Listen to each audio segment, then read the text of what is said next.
പിക്സർ films ഞാനങ്ങനെ കുറച്ച് മാത്രമേ കണ്ടിട്ടുള്ളൂ എന്നുള്ളതുകൊണ്ട് എനിക്കങ്ങനെ തിയേറ്ററിൽ നിന്ന് പിക്സർ ഫിലിംസ് കാണാനായിട്ട് ഇതുവരെയായിട്ടും തോന്നിയിട്ടില്ല.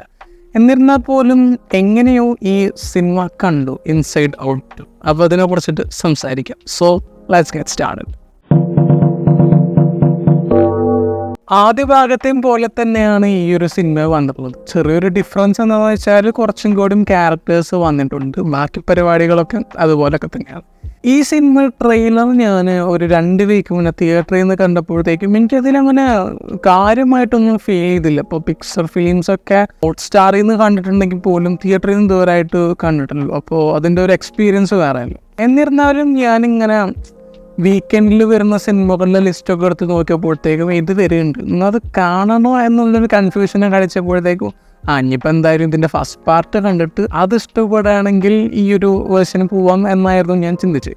അപ്പോൾ ഫസ്റ്റ് പാർട്ട് ഞാൻ ലാസ്റ്റ് വീക്ക് കണ്ടപ്പോൾ എനിക്കത് അത്യാവശ്യം രസം തോന്നി. ഇൻസൈഡ് ഔട്ട് ഒരുക്കിയിട്ടുള്ള അതേ ഒരു പാറ്റേൺ ആണ് ഈ ഒരു സീക്വലിലും പിടിച്ചിട്ടുള്ളത്. എന്ന് വെച്ചാൽ ഇവൻറ്റ്സ് പോകുന്ന ആ ഒരു പാറ്റേണും കാര്യങ്ങളൊക്കെ ഏതാണ്ട് ആ ഒരു ട്രാക്കിൽ തന്നെയാണ്.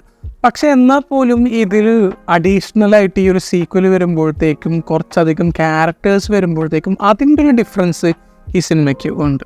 ഇപ്പോൾ റൈലി എന്ന് പറയുന്ന ക്യാരക്ടറിന് കുറച്ചും കൂടി ഏജ് ആകുമ്പോഴത്തേക്കും ആ ഏജിനനുസരിച്ച് ഡിഫറെൻറ്റ് ഇമോഷൻസ് വരും. ആ ഒരു ഇമോഷൻസിൻ്റെ കൂടെ ഒപ്പം നിൽക്കുന്ന കുറച്ച് ക്യാരക്ടേഴ്സ് കൂടുതലായിട്ട് വരുമ്പോഴത്തേക്കും അതാണ് ഈ സിനിമയ്ക്ക് വരുന്നൊരു പ്രധാനപ്പെട്ട ചേഞ്ച്. ഈ പുതിയ ക്യാരക്ടേഴ്സ് വരുന്ന സമയത്ത് ആ ഒരു ക്യാരക്ടേഴ്സിൻ്റെ സ്റ്റൈലും ആൻഡ് എന്ത് ഇമോഷനാണ് അവർ ഫോളോ ചെയ്യുന്നത് എന്നൊക്കെ പറയുമ്പോഴത്തേക്കും അതിൻ്റെ ഒരു ഡിഫറൻസ് സിനിമയ്ക്ക് കൊണ്ടുവരാൻ പറ്റും. പക്ഷേ അത് പ്രസൻറ്റ് ചെയ്തു പോകുന്നൊരു പാറ്റേൺ എന്ന് പറയുമ്പോൾ ഫസ്റ്റിൽ ചെയ്തു വെച്ച പോലെയൊക്കെ തന്നെയാണ്. അപ്പോൾ അതേ ഒരു ഫോർമാറ്റും ഇതിൻ്റെ അകത്ത് വരുന്നുണ്ട്. 3D എനിക്ക് അത്ര വലിയ എഫക്റ്റിൽ തോന്നിയില്ല. ഞാൻ കണ്ട തിയേറ്ററിൻ്റെ പ്രശ്നമാണെന്നാണ് ഞാൻ വിശ്വസിക്കുന്നത്. കാരണം കഴിഞ്ഞ തവണ ഞാൻ ഈ ഒരു സ്ക്രീനിൽ നിന്ന് കണ്ടപ്പോഴും എനിക്ക് അപ്പോഴും 3D വലിയ കാര്യമായിട്ടൊന്നും വർക്കായിട്ടില്ല. അതിൻ്റെ പ്രശ്നമാണ്. സിനിമയ്ക്കുള്ള വിഷയമാണെന്ന് എനിക്ക് തോന്നിയിട്ടില്ല.